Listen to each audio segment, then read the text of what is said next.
डर मुझे भी लगा फासला देखकर, पर मैं बढ़ता गया रास्ता देखकर।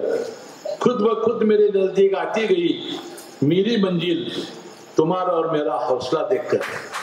अशा पद्धतीनं मला ही भीती वाटत होती या निवडणुकीमध्ये काय होईल, परंतु परमेश्वरानं मला यश दिलं आणि या निवडणुकीत मला विजय करून नव्यांदा शपथ घेण्याची संधी परमेश्वरानं मला दिली।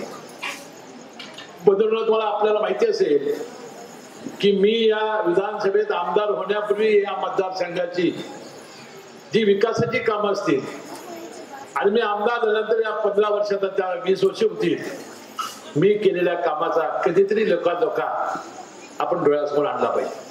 गडिंग्लज तालुक्यातील कडगाव गावामध्ये आज आपण पाहतोय ऐतिहासिक दिवस आहे। पाणी प्रश्न हा कायमचा सुटलेला आहे। मंत्री हसन मुश्रीफ यांनी त्याचा पाठपुरावा करून येथे गावचा संपूर्ण प्रश्न मार्गी लावलेला आहे। मुश्रीफ साहेब आहेत आपल्यासोबत। कडगावाचा हा प्रश्न अनेक वर्षापासून प्रलंबित होता, आज तुमच्या माध्यमातून हा मार्गी लागलेला आहे, काय वाटतं? पिण्याच्या पाण्याची या गावची फार मोठी अडचण होती आणि विशेषतः माता बहिणीचा फार मोठा त्रास होत होता। 8.5 कोटी खर्च करून जलजीवन योजनेमधून प्रकल्प माझ्या हातूनच पूर्ण झाला होता। त्या पाण्याचा उपयोग करून आपण योजना आज फिल्टर हाऊस पूर्ण केली, त्याचा फार मोठा मला आनंद झालेला आहे। कारण माता भगिनी या अडचणीतून आज सुटलेल्या आहेत। राज्याच्या तिजोरीमध्ये तोटा दिसत असताना कागल विधानसभा मतदारसंघात आपण पाहिलं आज दिवसभरात धुमधडाक्यामध्ये उद्घाटन झालेले आहेत। साधारण कोट्यावधीचा निधीचा लोकार्पण आणि उद्घाटन सोहळा संपन्न झाला। आज कडगाव कोलगे गिजवणी मतदारसंघामध्ये जवळजवळ 30 कोटी रुपयाचा निधी खर्च करून आपण अनेक रस्त्यांचं कॉन्क्रिटीकरण, प्राथमिक आरोग्य केंद्राचं नवीन बांधकाम, जलजीवन योजना अशा अनेक देवालयांचा जीर्णोद्धाराचा निधी आलेला आहे। मला मनापासून आनंद आहे की या विधानसभेच्या निवडणुकीपूर्वीच आपण याचं नियोजन केलेलं होतं आणि ते नियोजन आता सक्सेस झालेलं आहे। भविष्यात होणाऱ्या जिल्हा परिषद, पंचायत समिती किंवा नगरपालिकेच्या निवडणुकीच्या अनुषंगाने आज उद्घाटनाच्या निमित्ताने काय आव्हान करताय जनतेला? आमच्या लाडक्या बहिणींना आता 1500 रुपये आम्ही सुरू केलेले आहेत। 2100 रुपये लवकरच आम्ही देणार आहोत, तर आम्ही काही फसवणूक करणार नाही।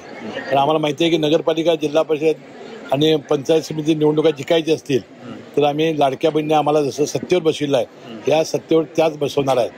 कुठली योजना आमची बंद होणार नाही। शेतकऱ्यांना वीज माफी आम्ही दिलेली आहे, महिलांना 50% सूट आम्ही सवलत दिलेली आहे।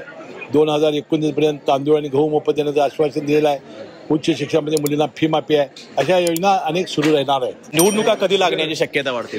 लवकरात लवकर लागतील।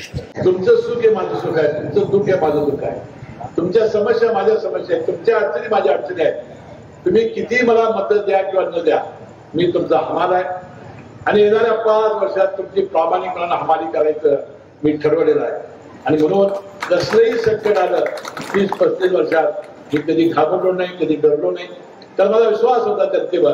आणि म्हणून हालत कैसी भी हो बहादुर रोया नहीं करते, सीने में जिनके जुनून हो ये हिम्मत खोया नहीं करते।